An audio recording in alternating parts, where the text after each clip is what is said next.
Okay, so in my last video, I showed you how to screen cap a section and save that into Evernote.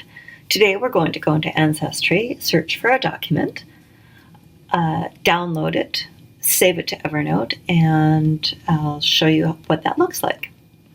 So we're going to go to Search in Ancestry, All Collections, and let's make someone up. Let's go with Elizabeth.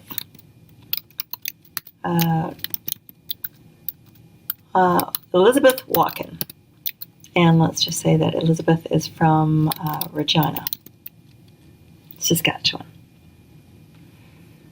And Elizabeth's birth year is 1875. And she is female. Ancestry, I find, likes 5 points for searching to give really good results. First name, last name, a place, any place you think your ancestor might be, any kind of a guess in birth year, and then gender. Gender is a pretty binary one and gives you the 5th point.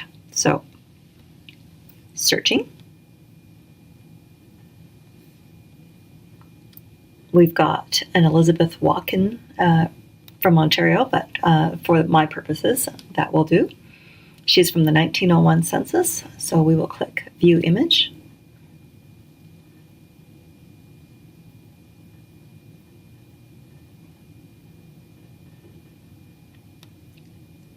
So in Ancestry, you may be quite familiar with the magnification screen, which is right here on the right.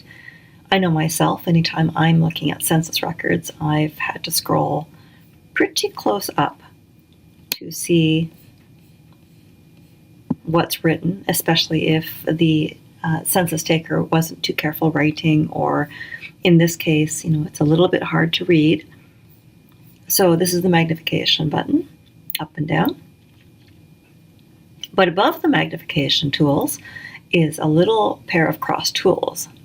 And in that is a host of different viewing tools, but the one we're looking for is download, which is right here. And so if you click a download, that will download this document to your desktop. And what I like to do is I like to tag it immediately. So the information, if you're looking for it, 1901 census for Elizabeth Walken, Ontario, Simcoe, Tottenham Village. In this case, I'm just going to say 1901 census, Elizabeth Walken.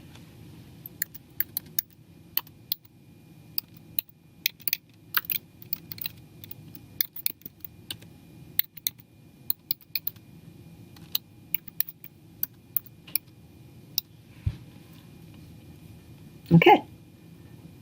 And now that that's downloaded and it's titled, I'll get rid of it. I'll go to my downloads folder. There it is right there.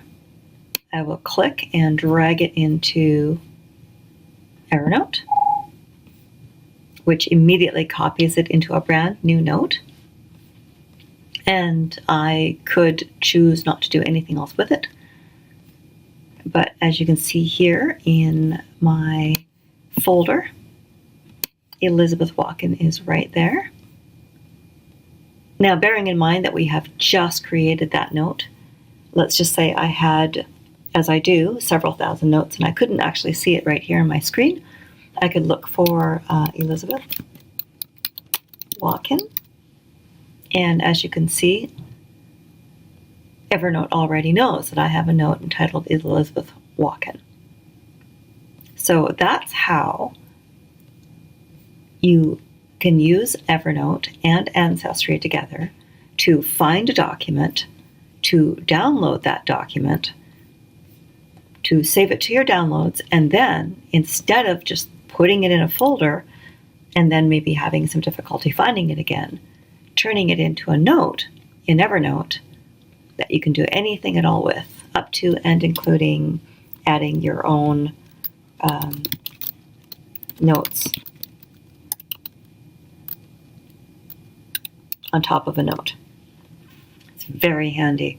It's like a combination sketchpad, download. It's a pretty useful tool. So that's how I use Evernote to go into Ancestry, search for documents, download them, collect them, and keep them organized. This is Linda from Past Presence, and I'll see you next time.